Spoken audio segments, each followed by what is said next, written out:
আল্লাহ রাব্বুল আলামিন আমার তেলাওয়াতকৃত আয়াতে কারিমার মধ্যে আল্লাহ বলতেছেন ওয়া'বুদুল্লাহ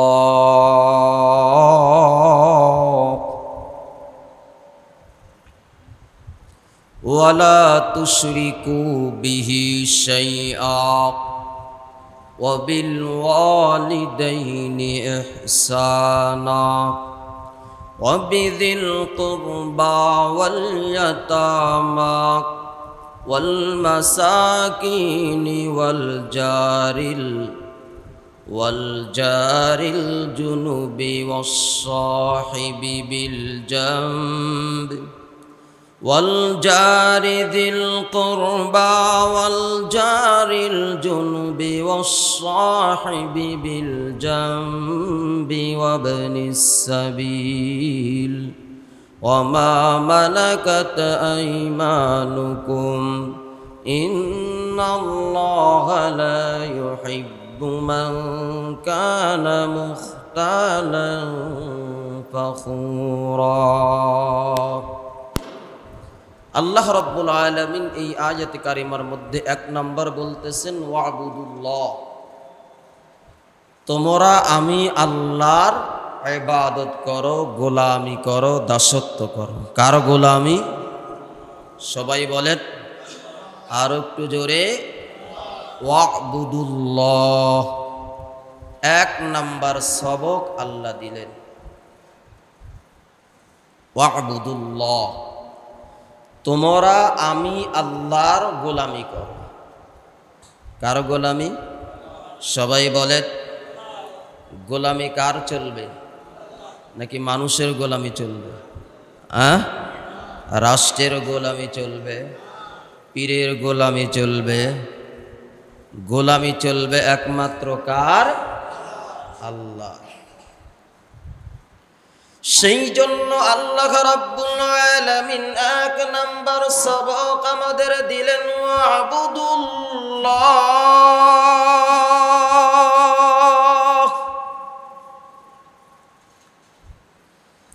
এক নাম্বার সবক আল্লাহ আমাদেরকে দিলেন, তোমরা আমি রবের গোলামি করো। কারণ আমি রব তোমাদেরকে সব কিছু দিয়েছি, দিচ্ছি, দেব। কথা বলেন ঠিক কি না? সব কিছু দিয়েছেন কে? দিচ্ছেন কে? দিবেন কে? নাকি অন্য কেহ দিবে? না,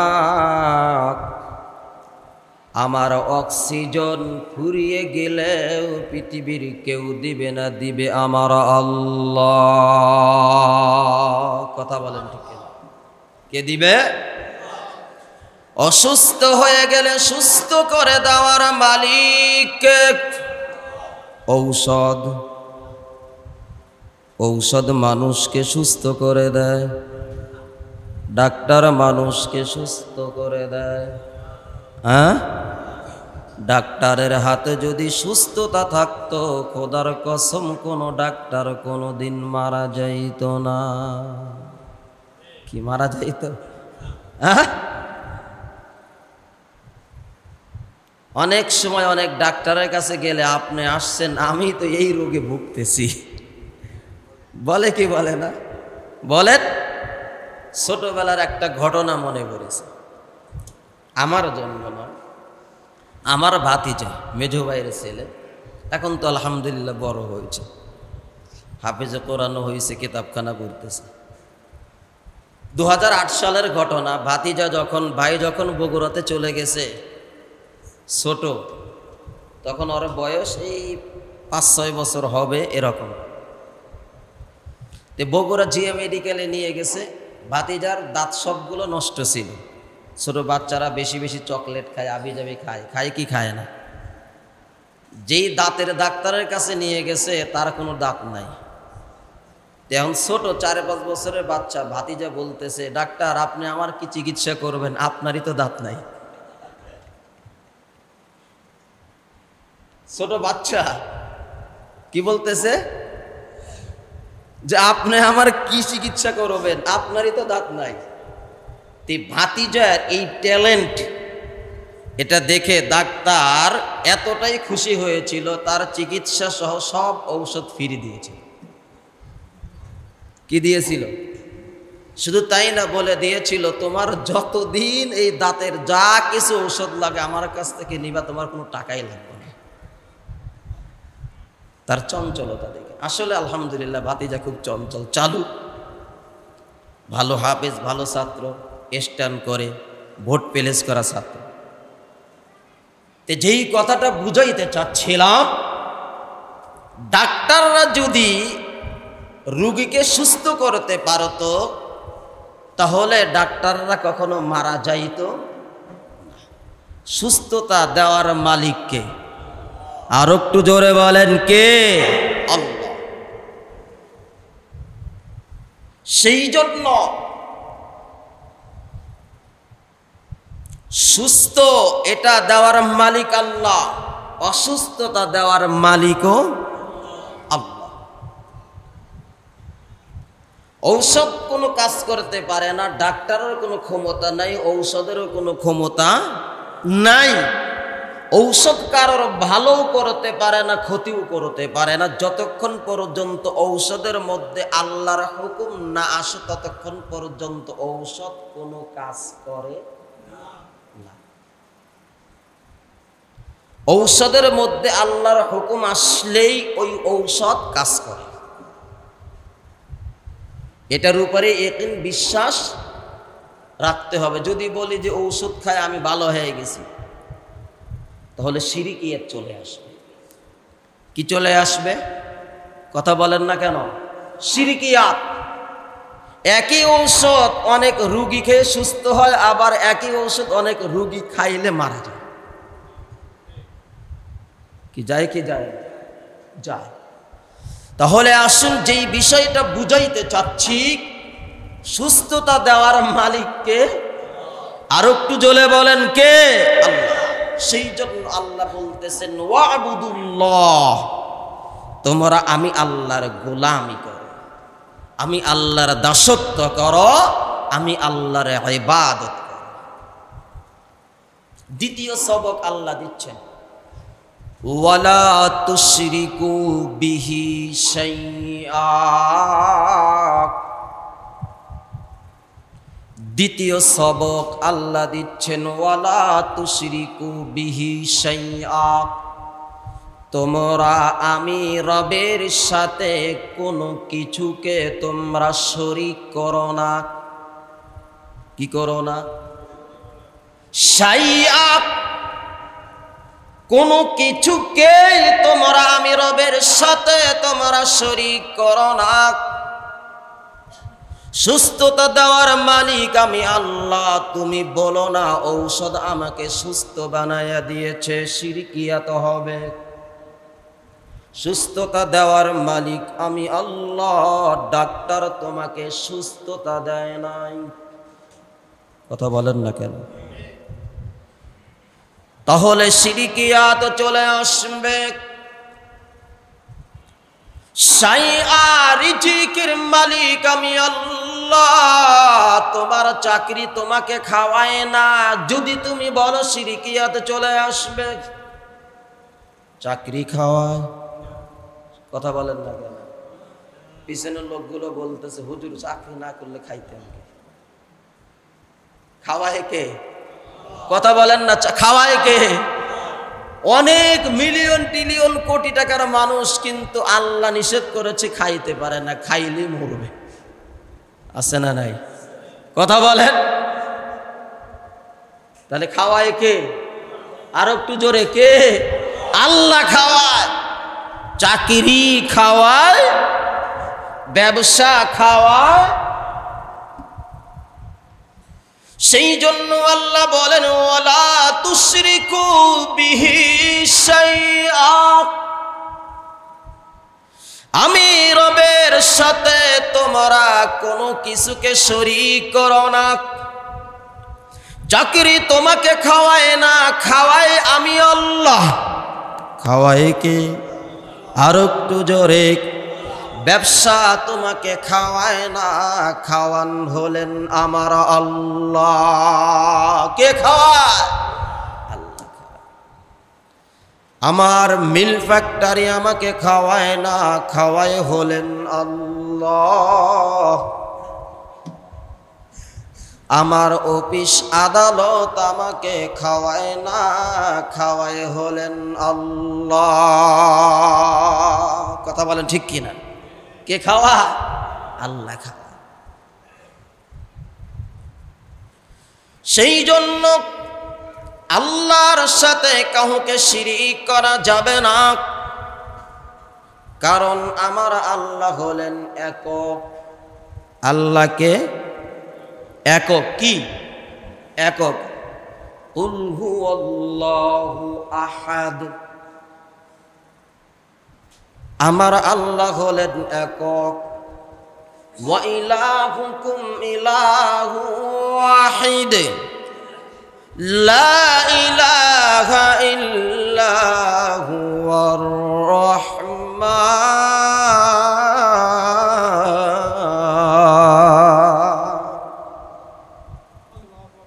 সেই জন্য ওই রবের সাথে কাউকে শিরিক করা যাবে? চাকরিকেও রবের সাথে ঢুকানো যাবে না, ব্যবসাকেও ঢুকানো যাবে না। খাওয়ান হলেন আমার। এটা 2 নম্বর সবক। কয় নম্বর? ভালো করে বুঝবেন, কয় নম্বর গেল? 2 নম্বর। 3 নম্বর সবক আল্লাহ দিচ্ছেন, ওয়াবিল ওয়ালিদাইনি ইহসানা। 3 নম্বর সবক আল্লাহ দিচ্ছেন, মা বাবার সাথে সদ আচরণ করতে হবে। কার সাথে? সবাই বলে কাদের সাথে? মা বাবার সাথে। কি আচরণ?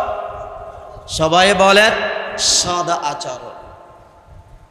তাহলে 3 নম্বর সবক ওয়াবিল ওয়ালিদাইনি ইহসানা, মা বাবার সাথে সদ আচরণ করতে বললেন কে?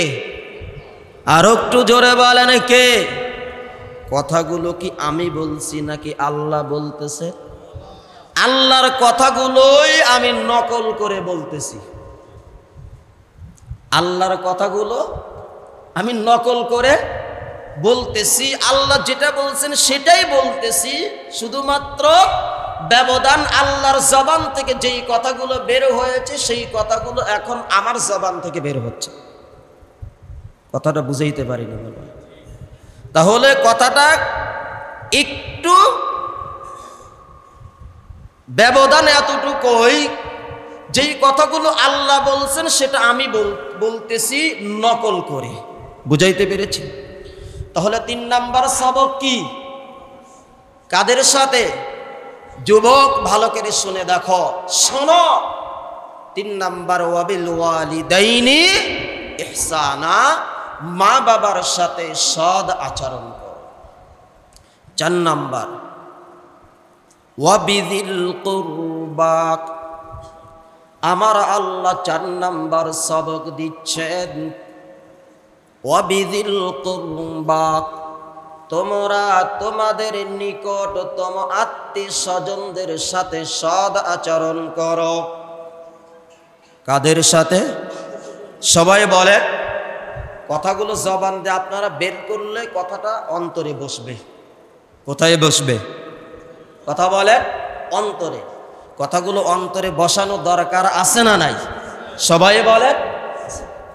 তাহলে আসুন 4 নম্বর সবক কি? ওয়াবিযিল কুরবা, নিকটতম আত্মীয় স্বজনদের সাথে সৎ আচরণ করো।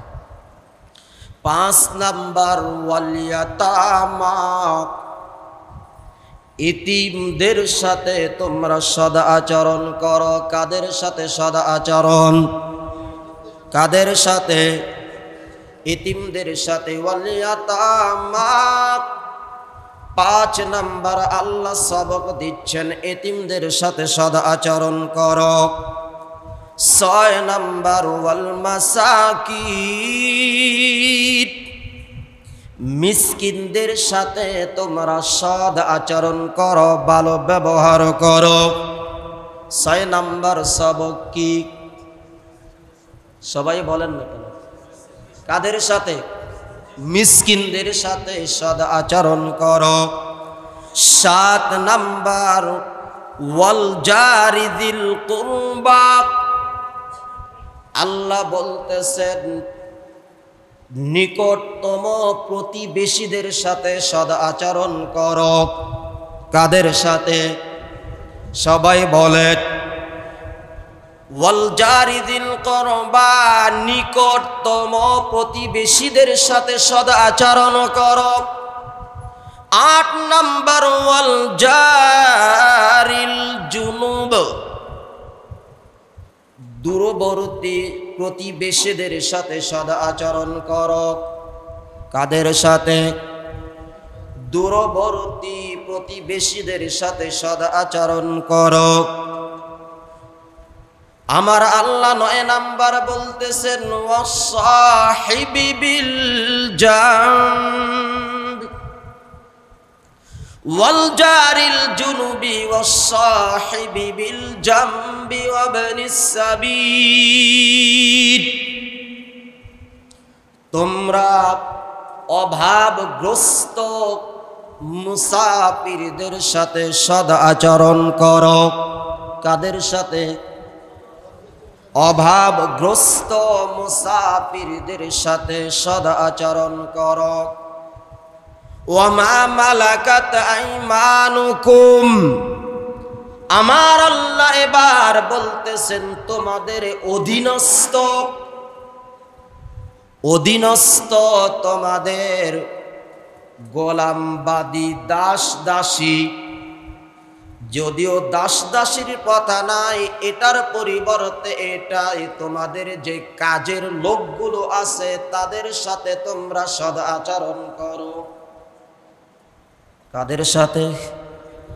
সবাই বলেন।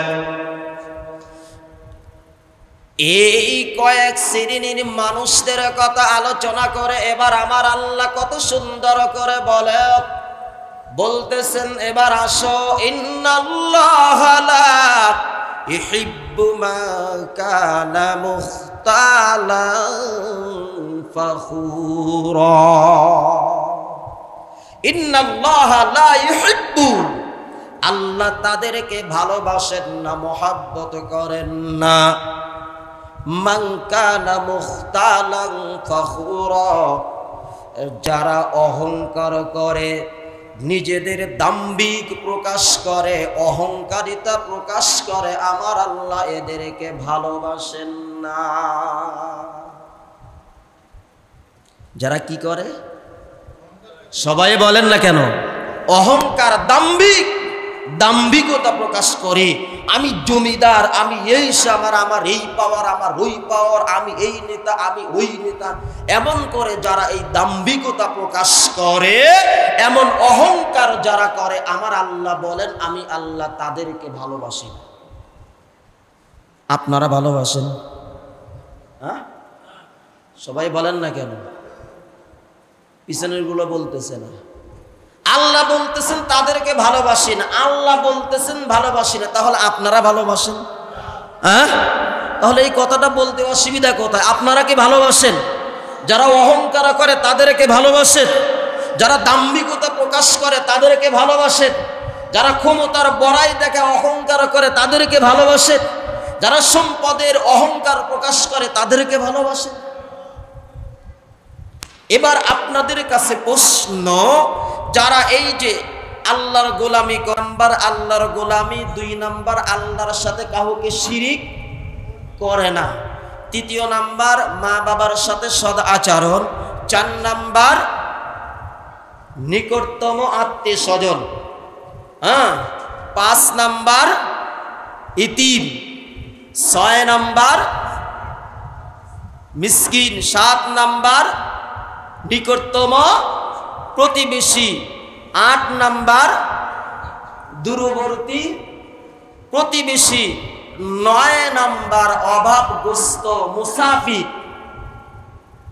10 নাম্বার গোলামবাদী বা নিকটতম যেই সমস্ত কাজের লোক রয়েছে। এই 10 শ্রেণীর ব্যক্তি, এই যে আল্লাহ যে বললেন এদের প্রতি যারা সহানুভূতি ভালোবাসা দেখাবে, খোদার কসম তাদের মনের মধ্যে কখনো অহংকার থাকতে পারে না। থাকবে? কথা বলেন, থাকবেন। কারণ আল্লাহর গোলামি যাদের মধ্যে আছে তারা তো প্রতিটি মুহূর্তে আল্লাহ যেই কথা বলছেন সেটার উপরে আমল করে। কথা বলেন না কেন? দ্বিতীয় সবক যে আল্লাহর সাথে কাউকে শিরিক করা যাবে না।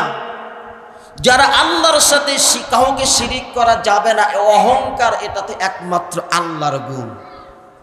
কার? সবাই বলেন, একমাত্র অহংকার করা, অহংকারের মালিক হলেন আমার আল্লাহ। অহংকারের চাদর একমাত্র আল্লাহ।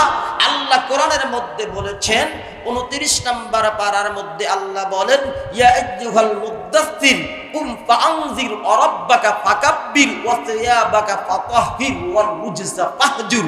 আল্লাহ বলেন যারা অহংকার করে তারা আমি আল্লাহর চাদর নিয়ে টানাটানি করে।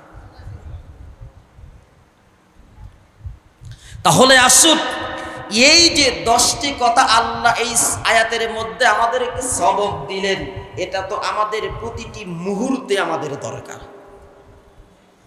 দরকার কি দরকার না? সবাই বলেন, দরকার কি দরকার না? দরকার। কি পরিমাণ দরকার? অনেক প্রয়োজন। তো আজকে আপনাদের খেদমতে এই 10টির মধ্য থেকে একটা জিনিস বাছাই করে নিয়েছি, সেটা হলো প্রতিবেশীর হক। কোনটা? সবাই বলেন, প্রতিবেশী। আজ আমাদের সমাজের মধ্যে সবচেয়ে বেশি লাঞ্ছিত, অপমান, অপদস্থিত হচ্ছে প্রতিবেশীর কারণে কিছু সংখ্যক ফ্যামিলি। কথা বলেন না কেন? আপনি একটু চতুর্দিকে চক্ষুটা খুলে মিলে দেখেন, কত ব্যক্তির কারণে, প্রতিবেশীর কারণে অপর প্রতিবেশী কি পরিমাণ যে জুলুম আর নির্যাতনে আছে, যেটার ভাষা আমার কাছে নেই যে আমি আপনাদেরকে বুঝাইতে। যদি প্রতিবেশী যদি একটু গরিব হয়, অভাবগ্রস্ত হয়, আর তার প্রতিবেশী যদি একটু টাকা পয়সাওয়ালা হয়, তাহলে তো কথাই নাই, পারে না তাকে প্রতিদিন এখান থেকে উঠাইয়া দিতে। হ্যাঁ, এখান থেকে উঠাইয়া দিতে। ঢাকা শহর হলে চিন্তা করে যে আমার এই 5তলা বাড়ি, এই প্রতিবেশী গরিব, টিন সেট, তাকে কিভাবে জুলুম করে, নির্যাতন করে, উপর থেকে ময়লা আবর্জনা, পানি, আরো কত কিছু ফালাইয়া তাকে যদি এখান থেকে উঠাইয়া দিতে পারতাম, তাহলে জায়গাটা নিয়ে আমিও বাড়ি করতে পারতাম। আছে না নাই? কথা বলে। সব প্রতিবেশীগুলো একরকম না, কিন্তু অধিকাংশই এমন। সেই জন্য আসুন, আল্লাহ রাব্বুল আলামিন নিজে, আল্লাহ তাআলা বলতেছেন যে তোমরা প্রতিবেশীর সাথে সৎ আচরণ করো, ভালো ব্যবহার করো। প্রতিবেশীর হক কি পরিমাণ আজ আমরা তো জানি না, জানারও চেষ্টা করি।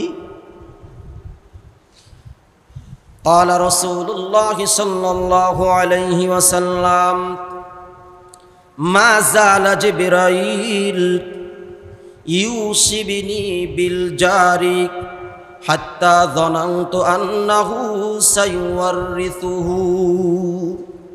আল্লাহর নবী বলেন, জিবরাইল আলাইহিস সালাতু ওয়াস সালাম আসলেন, আমাকে এ পরিমাণ উপদেশ নসিহত করতেছেন, প্রতিবেশীর ব্যাপারে বলতেছেন, এক একটা বিষয় এমন ভাবে বলতেছেন, আমার মনের মধ্যে তখন এই রকম হয়ে গেল, হাত্তা দনান্তু, এমন আমার ধারণা হয়ে গেল, আন্নাহু সাইওয়ারিতুহু, না যেন জিবরাইল কখন যেন বলে বসে যে প্রতিবেশীকে আমার সম্পদের ওয়ারিশ বানায়,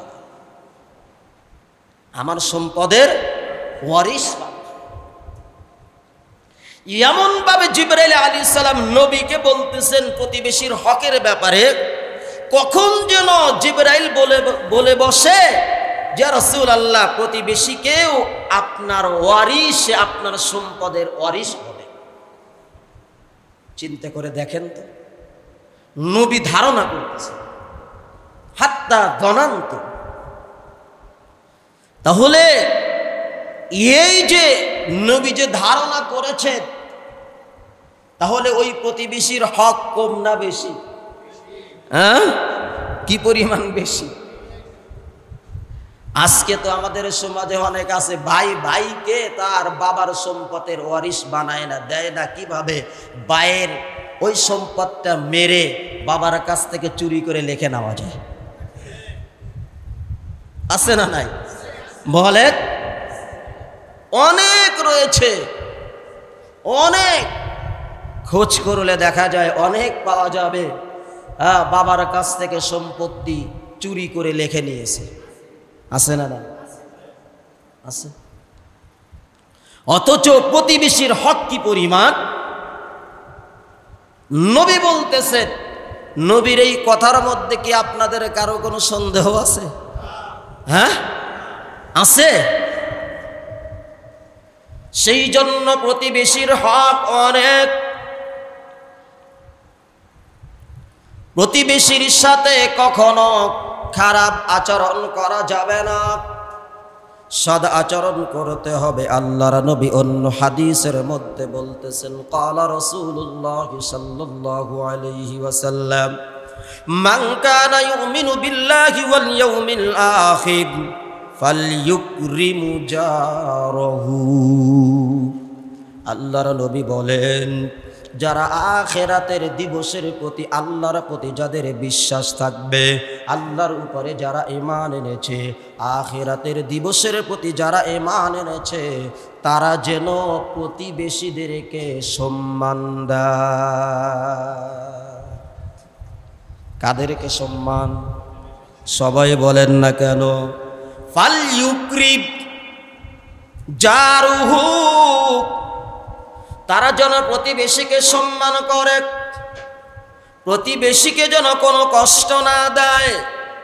সেই জন্য আল্লাহর নবী অন্য হাদিসের মধ্যে আরো সুন্দর করে বলতেছেন, ক্বালা রাসূলুল্লাহ সাল্লাল্লাহু আলাইহি ওয়াসাল্লাম, মান কানা ইউমিনু বিল্লাহি ওয়াল ইয়াউমিল আখির ফালইউযি জারাহু। আল্লাহর নবী এই হাদিসের মধ্যে বলেন, যারা আল্লাহর উপরে ঈমান এনেছে, আখিরাতের দিবসের প্রতি যারা ঈমান এনেছে, তারা যেন কখনো ফালইউযি জারাহু, তারা যেন প্রতিবেশীকে কোনো প্রকার কষ্ট না দেয়। কি না দেয়? কাদেরকে? প্রথম হাদিসের মধ্যে বলছেন ফালইউকরিম জারাহু, প্রতিবেশীকে যেন সম্মান করে, প্রতিবেশীকে যেন কি করে?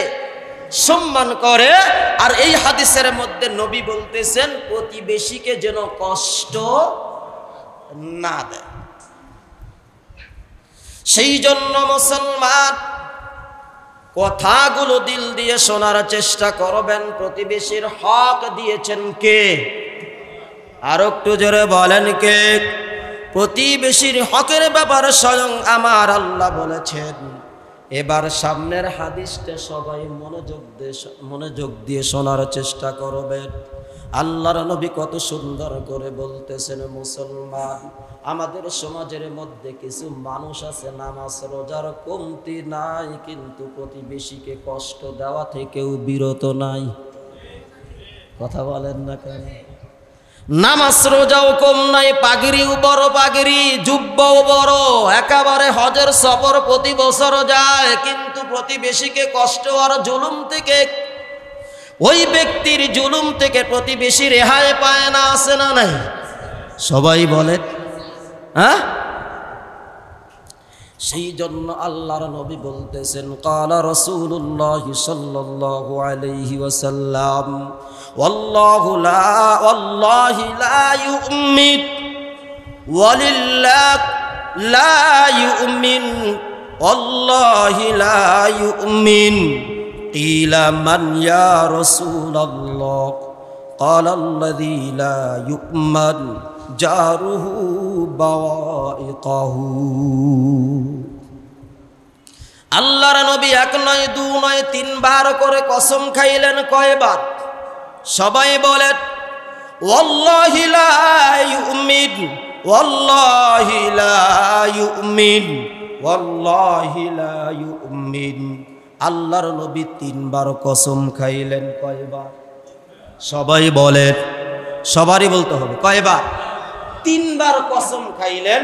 ওয়াল্লাহি লা ইউমিন, ওয়াল্লাহি লা ইউমিন, ওয়াল্লাহি লা ইউমিন। তিনবার কসম খাইলেন।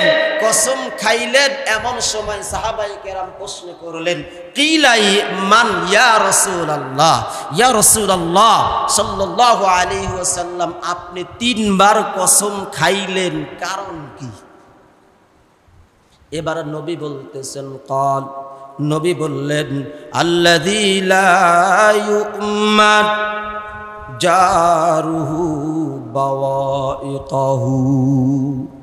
আল্লাহর নবী বললেন আমি তিনবার কসম খাইলাম, তিনবার কসম খাইলাম, এই জন্য কসম খাইলাম যেই ব্যক্তি তার প্রতিবেশীর উপরে জুলুম আর নির্যাতন করে, কষ্ট করে, কষ্ট দেয়, ওই ব্যক্তির উপরে আল্লাহর লানত। কার? আল্লাহর লানত। জারুহু বাওয়াইকাহু, আল্লাহর উপরে কসম খেয়েছেন নবী, সেই জন্য মুসলমান প্রতিবেশী যেন আমার দ্বারা যেন কোনো প্রকার কষ্ট না। নবী তিনবার কসম খাইছেন, একবার নয়, দুবার নয়। সেই জন্য প্রতিবেশীর প্রতি আমাদের নজর আছে না নাই? থাকবে কি? হ্যাঁ, সেই জন্য মুসলমান প্রতিবেশীর হক আদায় আমাদের করা দরকার আছে না নাই? সবাই বলেন।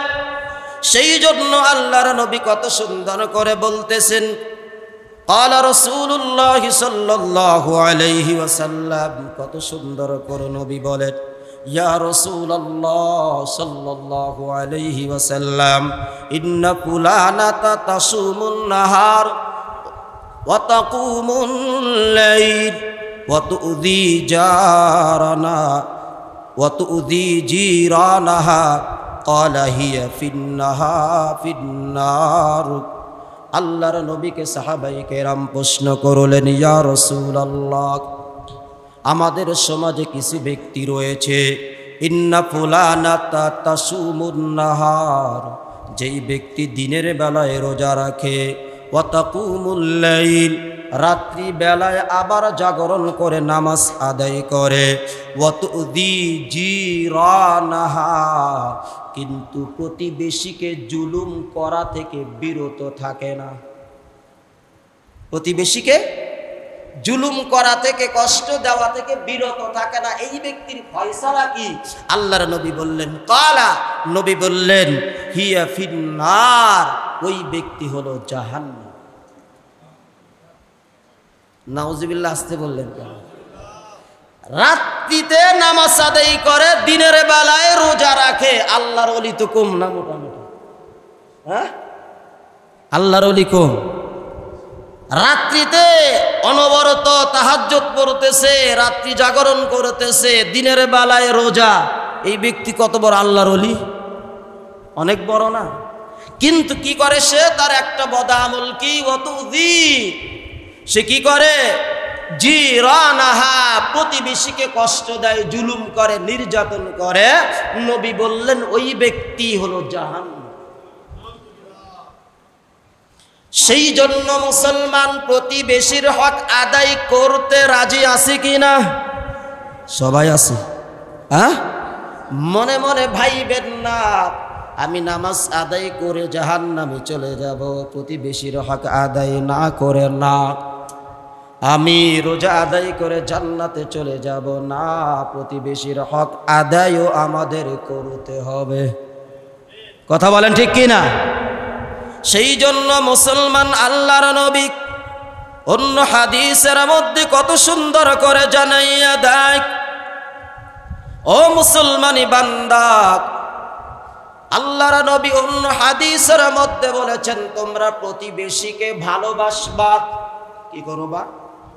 ভালোবাসবা। মান কানা ইউমিনু বিল্লাহি ওয়াল ইয়াউমিল আখির ফালইউহসিন ইলা জারিহি। নবী বলেন তোমরা প্রতিবেশীকে ভালোবাসবা, নিজের ভাই বেরাদারকে যেমন ভালোবাসবা প্রতিবেশীকেও তোমরা তেমন ভালোবাসবা। ও মুসলমানি বান্দা, এবার আপনাদের কাছে প্রশ্ন আমি জানতে চাই, আপনারা যখন বিবাহ শাদী ছেলেকে বা মেয়েকে বা নিজেও করতে যান, ভালো মন্দ যাচাই কোথায় করতে যান? প্রতিবেশীর কাছে। কথা বলেন না কেন? আপনার ছেলেকে ধরে নেন বাসাবো, এক বাড়িতে বিবাহ করাবেন, ভালো মন্দ যাচাইয়ের জন্য ওই বাড়ির আশেপাশে জিজ্ঞাসা করে কি করে না? বলেন। এখন করে না, আগেকার মুরব্বীরা এইগুলো বেশি যাচাই করতো। কথা বলেন না কেন? এখন তো ওই যে কাগজ নামক একটা মানে গজব আমাদের সামনে, ওটা কি বায়োডাটা নাকি? ওই বায়োডাটার মধ্যে দেখে ছেলে এই করেছে, ছেলে চাচা 14 গোষ্ঠী এই সেই, ওটা দেখে একেবারে গলে যায়। কথা বলেন না কেন? কিন্তু ওইটার মধ্যে তো আর তার আখলাক কেমন, চরিত্র কেমন, এগুলো তো বায়োডাটার মধ্যে নাই। কথা বলেন না কেন? হ্যাঁ আছে। কথা বলেন। বায়োডাটা নামক এই কাগজ নামক গজব, এর মধ্যে তো ছেলের চরিত্র লেখা নাই। এই কথা বলেন না, আছে? ওই ছেলের চরিত্র কেমন, আখলাক কেমন, ব্যবহার কেমন, এগুলো যাচাই করতে গেলে তার প্রতিবেশী, পাড়া প্রতিবেশীর কাছে জিজ্ঞাসা করতে হবে। কথা বলেন না কেন? সেই জন্য নবী একটা হাদিসের মধ্যে বলতেছেন যে তোমার প্রতিবেশী যদি তোমার ব্যাপারে যদি ভালো রেজাল্ট দেয় তাহলে তুমি ভালো, তোমার প্রতিবেশী যদি তোমার ব্যাপারে খারাপ রেজাল্ট দেয় তাহলে তুমি খারাপ। কথা মনে হয় বুঝতেছেন না?